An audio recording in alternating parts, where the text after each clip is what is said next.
This video contains disturbing topics. Viewer discretion is advised.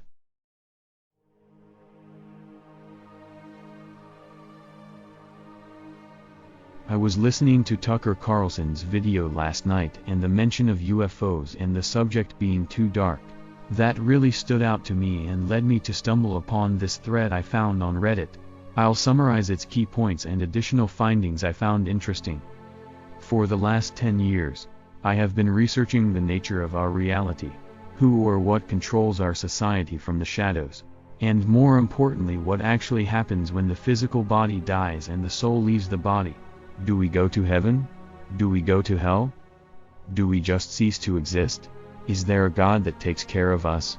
Once you begin to realize what's actually going on and how deep the rabbit hole really goes, you will never see the world in the same way, so buckle up and get ready. This is not going to be easy to swallow for most people. The whole point of this post is not to frighten you, but to present you the conclusions that I've come to in regards to what actually happens when our physical bodies die after having done what feels like endless research from every angle possible. I have thoroughly investigated near-death experiences, out-of-body experiences, astral projection experiences, past life regression hypnosis data, remote viewing data, Gnosticism, ancient texts and more. I cannot say I know with absolute certainty what happens when we die, but what I do know is that all these different ways/methodologies of researching lead to the same conclusions, and because of that, I believe that Earth is a prison planet and a massive farm used by various parasitic entities, who are using us and have been using us as energetic food for what appears to be a very long time. I will share plenty of evidence from different sources and perspectives to make you understand how I connected all these dots and why I came to these conclusions. I promise you that the deeper you research this stuff, the more you will begin to realize that this is extremely real, important, and it's possibly affecting every single one of us. All I'm asking you is to keep an open mind and to analyze the evidence yourself. Different sources that have nothing to do with each other indicate the same scenario, so what I'm about to explain below is the conclusion of all these sources. I listed all the sources at the end of the post. This post isn't necessarily about what one person is saying, it's about what the evidence is showing. Reincarnation and the white tunnel of light. You know how anyone who's had a near-death experience talks about having seen a tunnel of light appear in front of them, or having met members of their family who had passed away.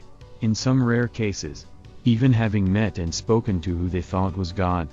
My research suggests that the tunnel of light which appears when we die is a trap designed to wipe the whole memory of our last incarnation and to recycle our souls into another body, thus keeping us in an infinite loop here on Earth. Because of this, the overwhelming majority of people walking the earth have total amnesia and don't remember anything about their past existences nor anything from the periods in between their lives. If you do some research though, you will notice that there is however a small number of people worldwide who are able to recall very specific details regarding who they were, what they did for a living, where they lived in a past life, etc. How do we know these people aren't making up their stories? There's lots of people out there who have been able to bring very solid pieces of evidence to sustain their claims, and those claims can be verified, which shows that reincarnation is a very real phenomenon, confirming what many religions claim to happen to the soul when a person dies. The reason these people's memories have only been partially erased and not fully erased remains unknown for now. The reason people that went through NDEs didn't come back with their memories wiped is because, unlike people who have died, they didn't end up going all the way through the tunnel of light to reach its destination. Many NDEs didn't enter the tunnel at all, while some have partially experienced it. All of them managed to return to their bodies and live to tell what they experienced on the other side, hence the term near-death experience. The astral spirit realm. The reptilians and their agenda. The reptilians are found in the literature of multiple ancient cultures across the globe.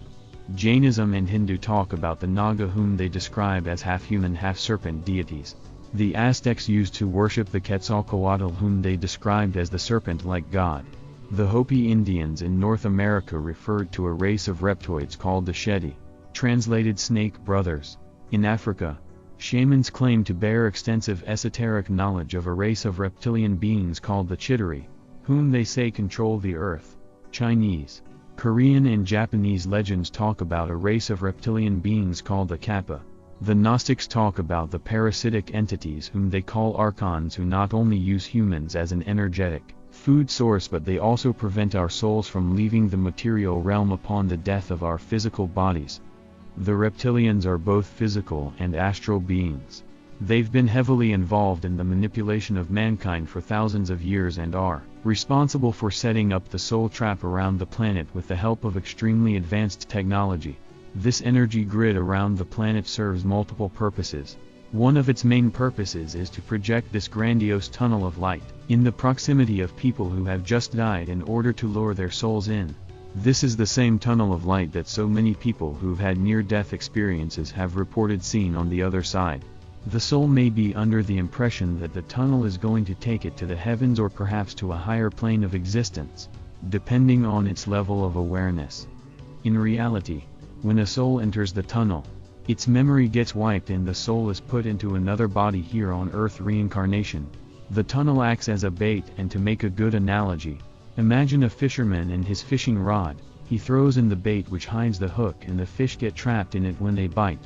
We get tricked and trapped by the tunnel of light in a similar way if we aren't aware that it is a trap. In this case, we're the fish. The reptilians are highly intelligent, highly advanced technologically, and they lack empathy, which makes them dangerous. These beings see themselves as gods and humanity as their enslaved cattle. The reason they want to keep us here is because they need to feed off of us energetically. When people go through any kind of suffering, these entities feed off of our lower frequency emotions such as fear, pain, grief, anger, jealousy, rage, anxiety, lust. Because they are low vibrational beings that require low vibrational energy in order to survive. Rudolf Steiner, one of the most prolific and gifted scientists, philosophers, and esotericists of his time, explains how the archons feed off of our fear and anxiety. The majority of people living on this planet today have been continuously reincarnating on this planet for thousands of years because we keep falling for the same trap when our physical bodies die. Most of us have no memories of our past existences since our memories get wiped before every reincarnation. So every time we are born on this planet, we think we've just arrived for the first time with a grand purpose or mission to fulfill given to us by who we think is God. Our consciousness interacts with another dimension. Our physical sensors only show us a three-dimensional universe. What exists in the higher dimensions are entities we cannot touch with our physical sensors. Bernard Carr, professor of mathematics and astronomy who studied under Stephen Hawking and earned his doctorate at Cambridge. When our physical bodies die, or when we have an out-of-body experience, our soul goes into the astral spirit realm, and while we can still observe what's happening on Earth, but we can no longer interact with physical matter.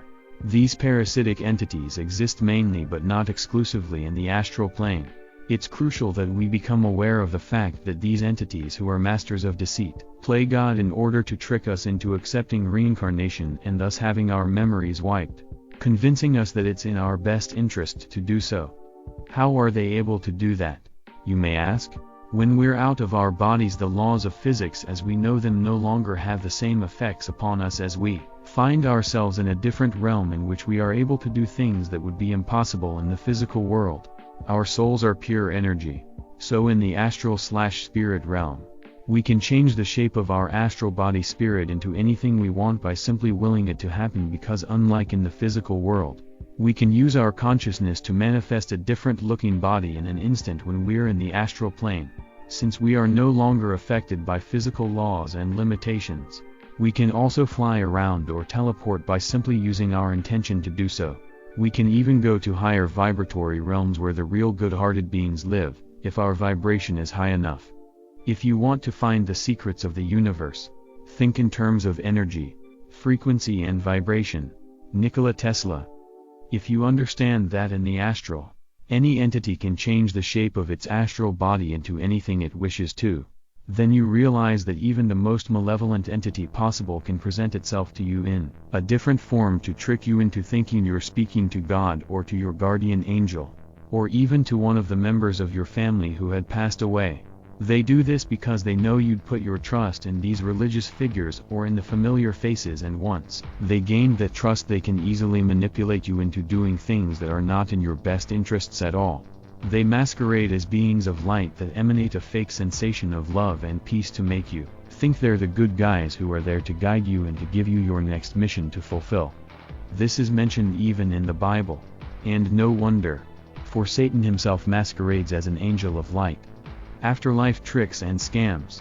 If you don't enter the tunnel of light when your time comes, you need to be aware that these entities will present themselves to you in the form of angels/Jesus/God/saints/guides/ascended masters/guardian angels, and they're going to try to convince you that you need to go back to Earth so you can pay back your karmic debt, or to continue learning, or that you have to go back with a special mission to fulfill, which is complete bullshit. But we keep falling for these scams because they tend to make sense from our narrow and pre-programmed perspectives. Good luck fulfilling that special mission if you can't remember what the mission was. We put blind trust in what they say to us because of constant religious indoctrination during our lives on Earth, and these beings know that they can't force us to reincarnate because each soul has free will. But they can pretend to be someone they're not in order to put ideas in our head that it's in our best interest to accept reincarnating back on Earth, making it sound as if they are doing us a favor so that we can evolve, learn, or fix previous mistakes. And what they're basically doing is they're using our own free will against us. The real purpose of continuous reincarnation is soul enslavement disguised as spiritual evolution.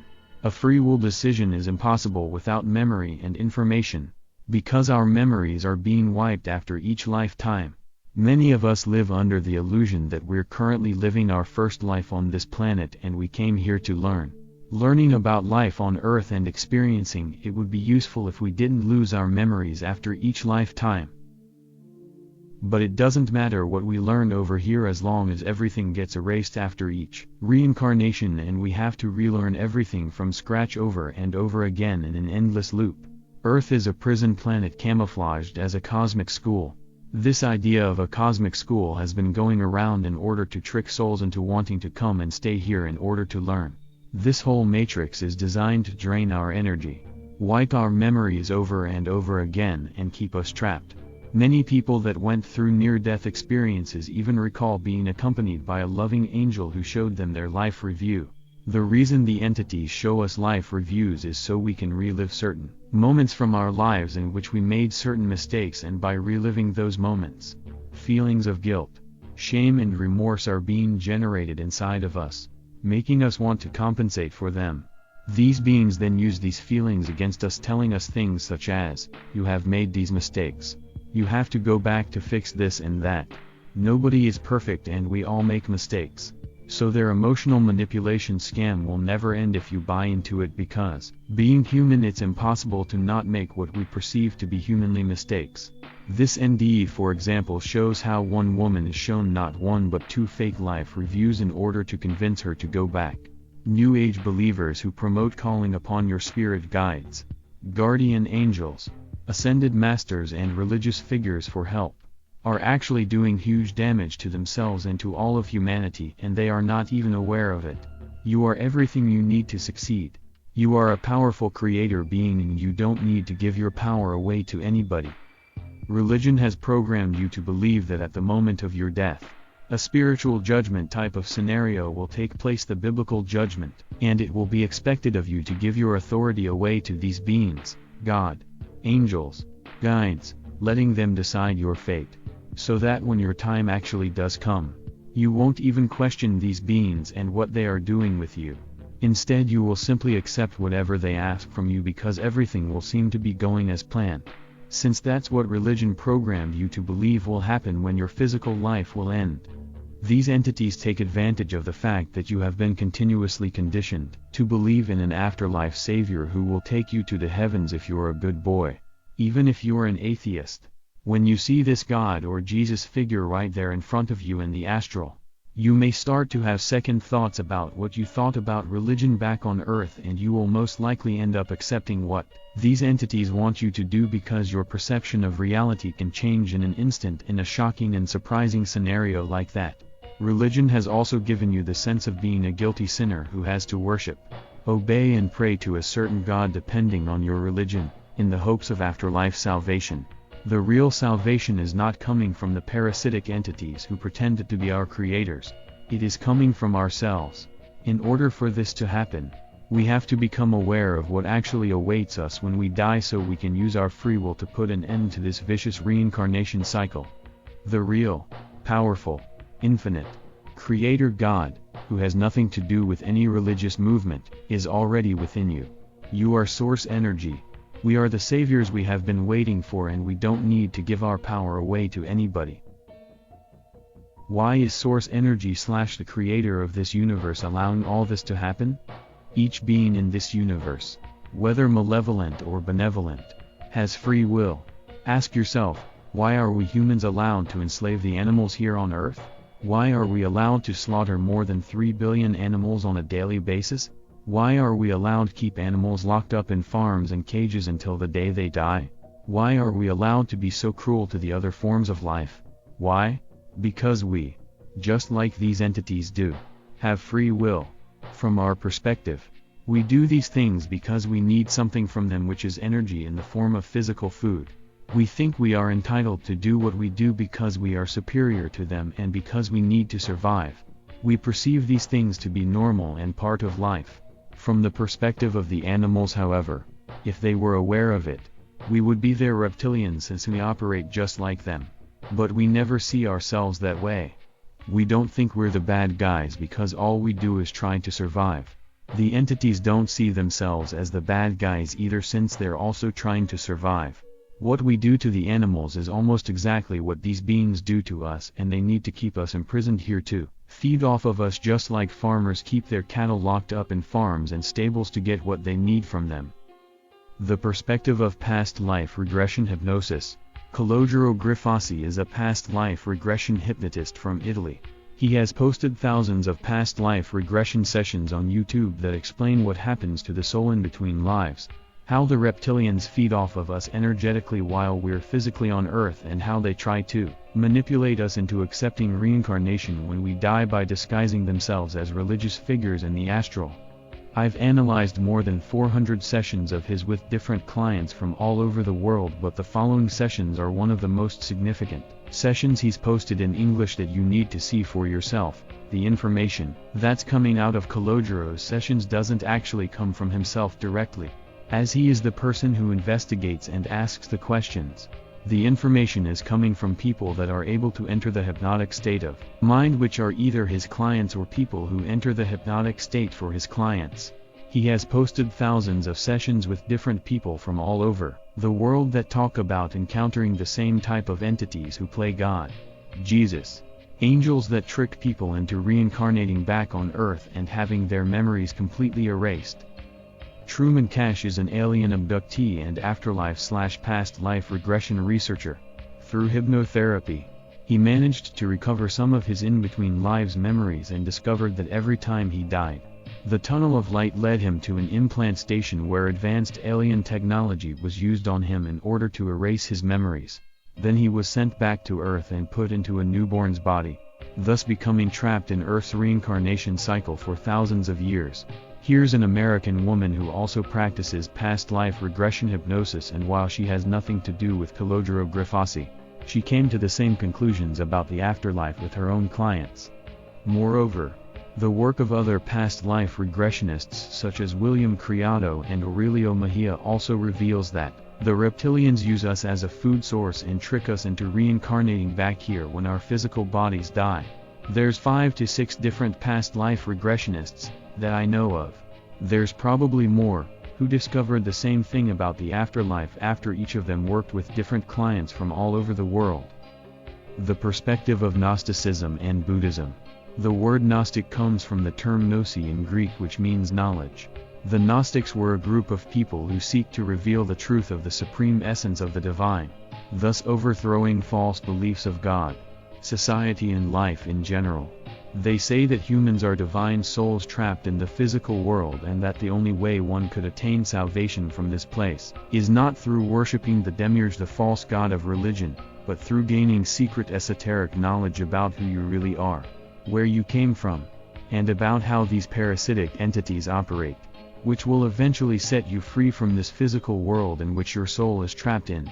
In the Gnostic texts, they talk about the parasitic entities whom they call archons, who not only use us as an energetic food source, but they also prevent our souls from leaving the material realm upon the death of our physical bodies.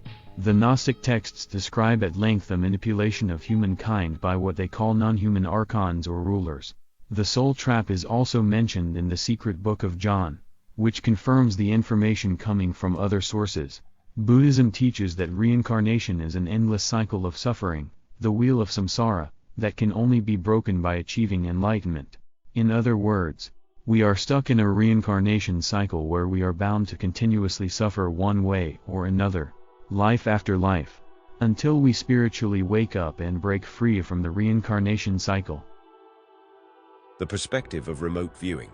Remote viewing, or extrasensory perception, was developed in the 1970s by the CIA and was used for espionage purposes. Remote viewing is the ability of a human being to perceive information and imagery of remote geographical targets, regardless of time and space. While this is a natural ability, it is very hard to do without training. Farsight Institute has some of the best remote viewers on the planet today. Amongst many different projects, they have investigated the afterlife and the reptilians using remote viewing techniques. In a project called the Death Traps, 3 highly trained remote viewers from the Farsight Institute were tasked to remote view what happens to the soul of a person when the physical body dies. All 3 of them perceive the exact same scenario without communicating with each other, that the soul is confused, disoriented, and ends up entering a tunnel of light, which violently shocks the soul. Immediately after that, the soul no longer has the memory of who it was and where it come from. I recommend watching the whole RV project for a better understanding, not just the trailer. In another Farsight project called The Escape, they have investigated how Earth has long been used as a prison planet.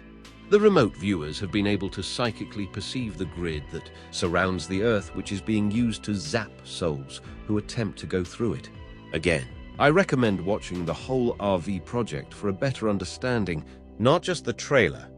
In many other remote viewing projects made by Farsight Institute, such as Area 51, Oumuamua, Zeus, The War in Heaven, among others, they have often psychically perceived these aggressive, evil-looking reptilian beings with psychopathic minds who always try to control, conquer, and manipulate other beings.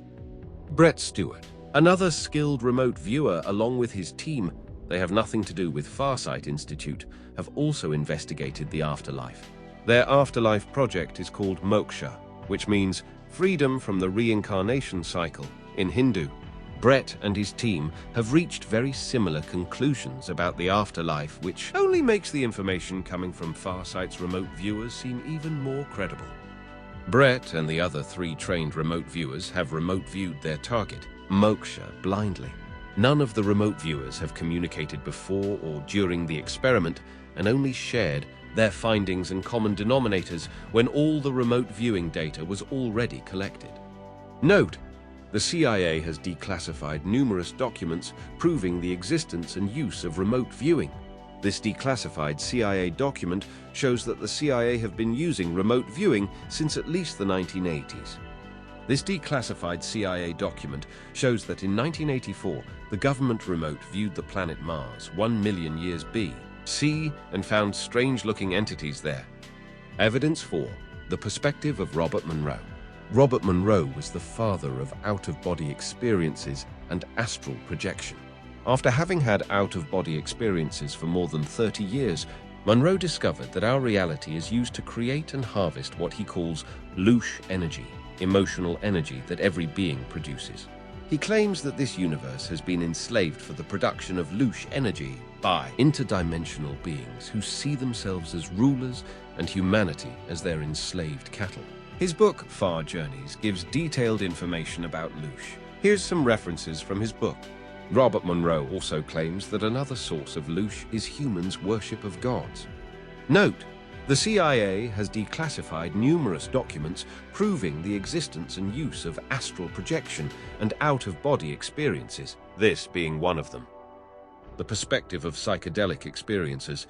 Many people who've done psychedelics reported a certain kind of experience, indicating that this place is either a prison planet or a soul farm, and that we are being farmed energetically, which confirms the information coming from other sources that have nothing to do with psychedelics, such as Gnosticism, past life regression hypnosis data, remote viewing data, and also Robert Monroe's out-of-body experiences and research. Experiences with magic mushrooms. Person has a series of out-of-body experiences after taking psychedelics, magic mushrooms, plus LSD, which leads them to believe that there is some kind of reincarnation trap on Earth, that parasitic interdimensional beings feed off of our suffering, and that what most people call God is a mistake. They also talk about the life review, the tunnel of light, fake family members, the grid surrounding the Earth and escaping the universe. Macro dose of mushrooms causes person to see behind the veil. The karma system exists to enslave us. Reincarnation, memory wipe, loosh. Person did magic mushrooms and saw that insectoid entities are harvesting our emotions. Person does 7 grams of shrooms. Says that certain humans are on a journey to assist others in removing the AI, artificial intelligence, that have us trapped here. Technology like mobile phones, TVs and computers are all energy-draining tools which siphon and feed these negative AI beings. We live in a simulation. Person does shrooms to find out who controls this world. Sees a group of reptilian beings farming people's negative emotions. Person does mushrooms. The trip reveals we are being consumed. Person takes a relatively high dose of mushrooms. Faces human mortality hard. The meaninglessness of life. Its similarity to a prison. Then, all of a sudden, a mantid being appears in their mind's eye and shuts the trip down. Person does shrooms before they found out about the prison planet theory. Sees an energy grid surrounding the planet like a cage. Other person in the comments confirms seeing the grid while on mushrooms. And also saw an energy parasite attached to them, their energy body. Experiences with DMT. Person does DMT a bunch of times and concludes that entities feed off of our energy. Senses that the God people pray to is an evil entity and enslaver of humanity. He also sees that these beings did not create our souls but created this planet as a prison planet for our souls. DMT trips about temporarily leaving the matrix and finding out that we're living in a matrix/prison. Guy does DMT. Feels pain in the genital area. Then as soon as he closes his eyes he sees the cause of his pain, 2 very dark silhouettes extracting fear, pain and sexual energy into some kind of device, from his genital area. Entities induce fear and arousal in a painful way, then proceed to feed on that energy. Person does shrooms to find out who controls this world. Sees a group of reptilian beings farming people's negative emotions. This is a short mushroom trip report. But someone in the comments wrote about their experience with DMT which happened before they found out about the soul trap theory. This other person sees the tunnel of light, senses there's something sinister about it, moves away from it, and then a furious demon appears telling them that they are supposed to enter it. Person does DMT, sees themselves hooked up to something, says that something is siphoning our energy. The perspective of David Icke. For the last 30 years, David Icke has been a full-time investigator into who and what is actually controlling our society from the shadows. David Icke believes that the universe is made up of vibrational energy and consists of an infinite number of dimensions. His vast research suggests that an interdimensional race of reptilian beings have hijacked the Earth and continuously manipulate global events in order to keep humans controlled and in constant fear. In the video David talks about how the reptilians control our society, why the human eye is unable to see them, and how they use us as an energetic food source. David Icke has wrote more than 20 books about how our society actually works and who runs it. His books are extremely well researched. One of his books gives detailed information about the way the reptilians operate and how they manipulate us, children of the Matrix. How an interdimensional race has controlled the planet for thousands of years, and still does. We are born into a world controlled by unseen forces that have plagued and manipulated humanity for thousands of years. The perspective of Val Valerian. Val Valerian is a former CIA agent, real name John Grace. who started writing about the soul reincarnation trap and about Earth being a prison planet in the 1990s. In one of his books he writes, "It is they, gray aliens, who await in the light when a human being dies. The human being is then recycled into another body and the process begins all over again. Hence the light and tunnel at death trap, scanning someone they wish to recycle as they near death. The aliens discover who the person was close to has died. They project the person's image in the white light tunnel and the image waves you in deeper. If you choose to follow you can be trapped and sent to another incarnation of their choice. These entities view Earth as a big farm." Val Valerian. His books give detailed information about this place being a prison planet, aliens manipulating us, soul harvesting, soul traps and more, Matrix 2 and Matrix V. The perspective of Alex Collier. Alex Collier claims to be in contact with an ET race from the constellation of Andromeda. According to him, the Draconians reptilians are the force behind the repression of human populations everywhere in this galaxy. Alex Collier gives instructions on how to escape the tunnel of light soul reincarnation trap at death. He claims that if you ignore the tunnel of light and you say to yourself "I wish to go home," you will return to the dimension you came from before you came to Earth. While I personally don't think that this will work since you no longer have the memory of your old home nor the memory of the coordinates of your old home, I guess it's worth a try. But you must always have a plan B in case things don't go as planned. Waking up to the possibility that we could be living on a prison planet can be unsettling, disturbing, depressing but also enlightening, awakening and liberating. However, if we are to do something about our situation, then it must be known. I don't pretend to know the absolute truth, nor am I saying that the information that I've presented you is the absolute truth. The only thing I can say is these are the conclusions I've reached about our reality and the afterlife after having researched them for many years. If anyone says that they are 100% sure, without a shadow of a doubt, about what happens when we die, then that person is a fraud in my opinion. Nobody will be able to get to the 100% absolute truth about this stuff. But what you can do is to research this topic from every angle/perspective possible so that you can put as many puzzle pieces together as you can, which will allow you to have a greater understanding of who we really are, where we came from and what we're actually on this planet for. So do not stop here. I highly encourage you to do your own research on this subject and to try to come up with your own conclusions about what awaits us when we die. Most people only rely on what religion and the Bible tells them about the afterlife and never do any individual research themselves whatsoever. Religion offers one perspective, not the full picture. You are an infinite, powerful creator being who will never cease to exist, but if your soul is put in a new body with no memory of your previous incarnations, then that's as close to dying on a soul level as you'll get, because you'll be reborn as a completely new person who has to relearn everything from scratch. A new version of you who will never know the old version of you and what you were all about. So good luck in your journey to find the truth about the afterlife. The secret world of alien abductions. Tucker Carlson recently hinted at the deeper levels of the alien/UFO topic, and a very disturbing topic beyond the superficial talk we've seen so far in the public arena. Tucker admitted to saying, "It's so dark. I haven't told my wife about it." The deep and dark topic of alien abductions goes contrary to what many prolific and mainstream UFO researchers talk about, and there is a lot of deliberate disinformation to vector the seeker/public away from the truth. It also goes contrary to what many people in the New Age arena believe about their space brothers, which are most often negative entities posing, shape-shifting, as positive ones.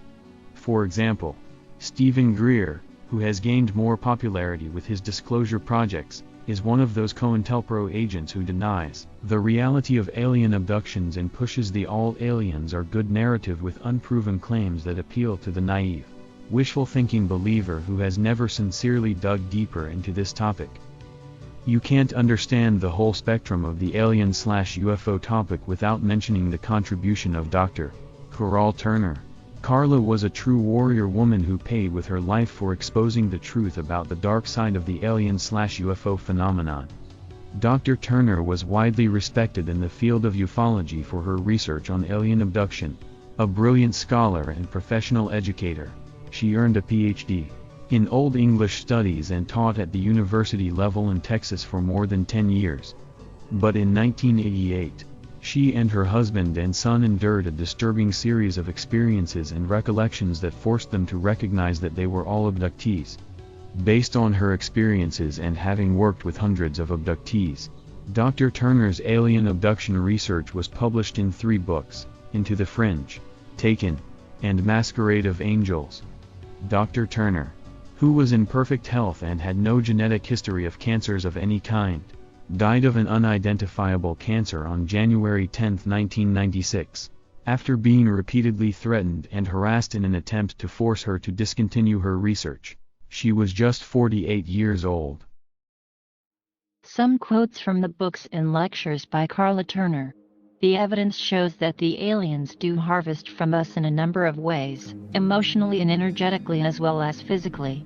There are even reported scenarios of facilities in which human bodies are processed, and many such reports come from people unfamiliar with ufological literature. In every instance from this list, there are multiple reports from unrelated cases, confirming that such bizarre details are not the product of a single deranged mind. These details are convincing evidence that, contrary to the claims of many UFO researchers, the abduction experience isn't limited to a uniform pattern of events.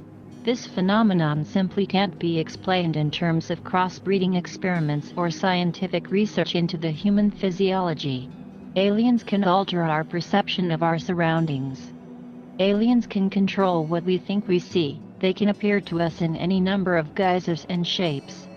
Aliens can take us, our consciousness, out of our physical bodies, disable the control of our bodies, install one of their own entities, and use our bodies as vehicles for their own activities before returning our consciousness to our bodies.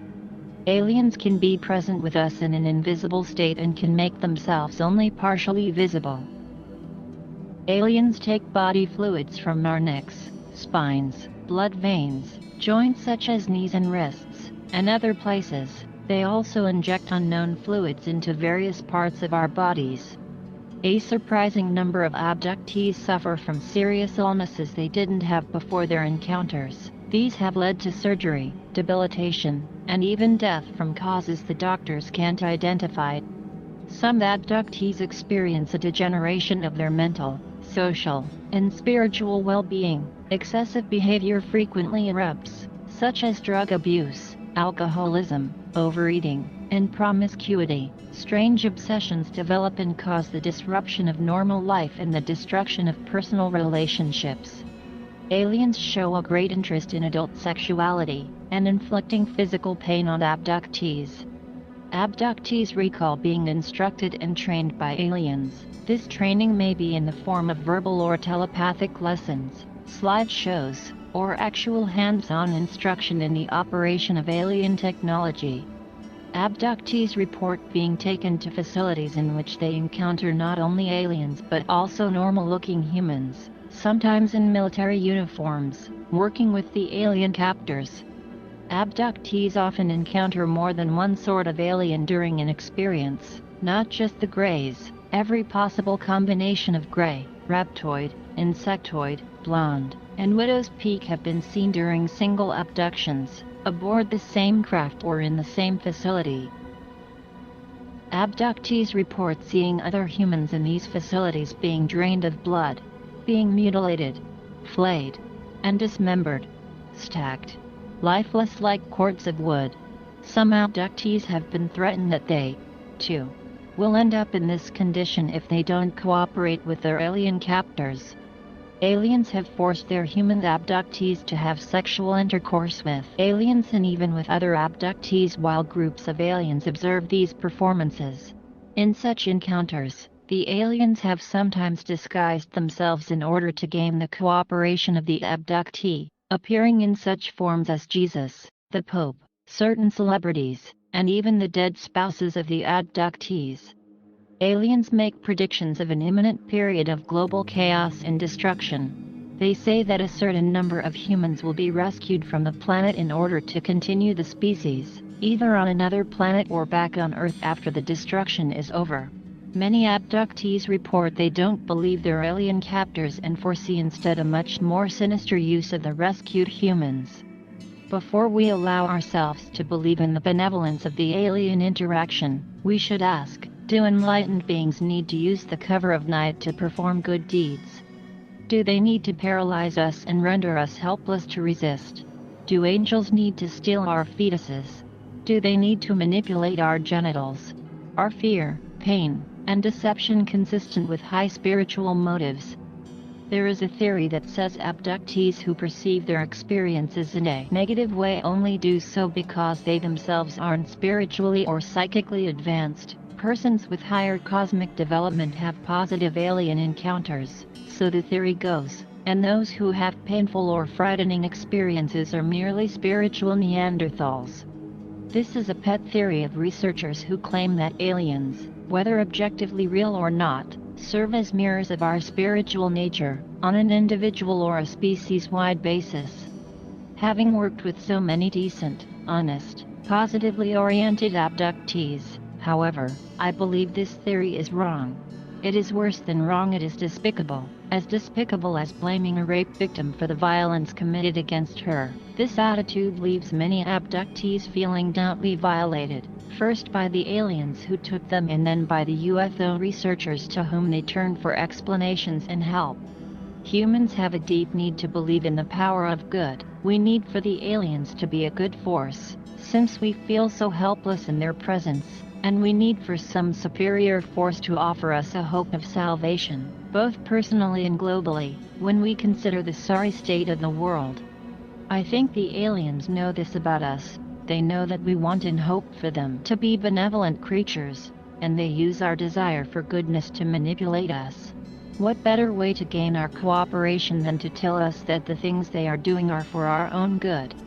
It becomes clear from these details that the beings who are doing such things can't be seen as spiritually enlightened, with the best interest of the human race in mind. Something else is going on. Something far more painful and frightening. In many abduction encounters.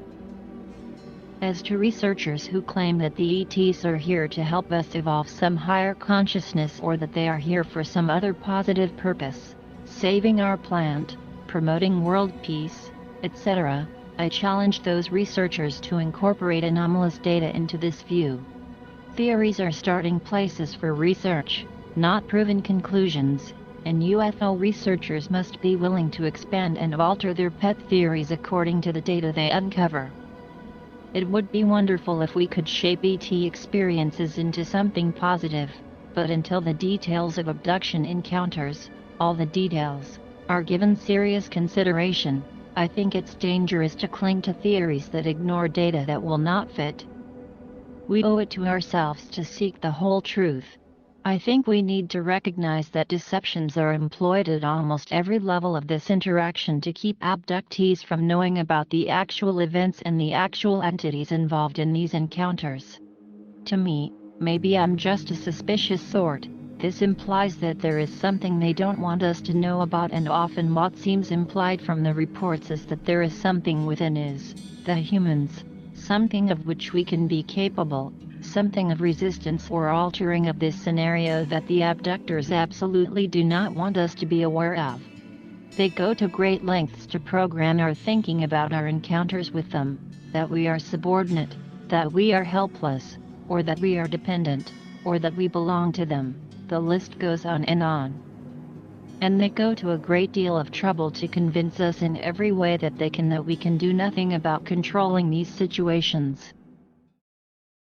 The good news is that in a number of cases in the past couple of years that hasn't proven to be true. Abductees are finding more and more specific instances in which they were able to resist the illusion suggestions, in which they were able to say no to procedures, and in fact when they have been able to break free of actual controls.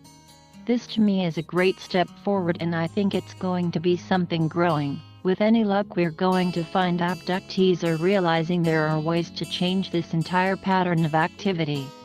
We need to hold ourselves to facts in this field, and I think that is extremely important. We should repeat that 10 times a day as we go through the work in this area. The problem, of course, with the abduction phenomena, as with a lot of ufology, is that the nature of the alien activity is designed deliberately to keep us from having much in the way of concrete evidence. Designed that way, it is not an accident. No matter what the truth ultimately proves to be, we have to go for it. I mean, without it we're like children playing with shadows, and we're ignorant, and we're certainly disempowered to deal with and confront whatever the real entities are behind this masquerade.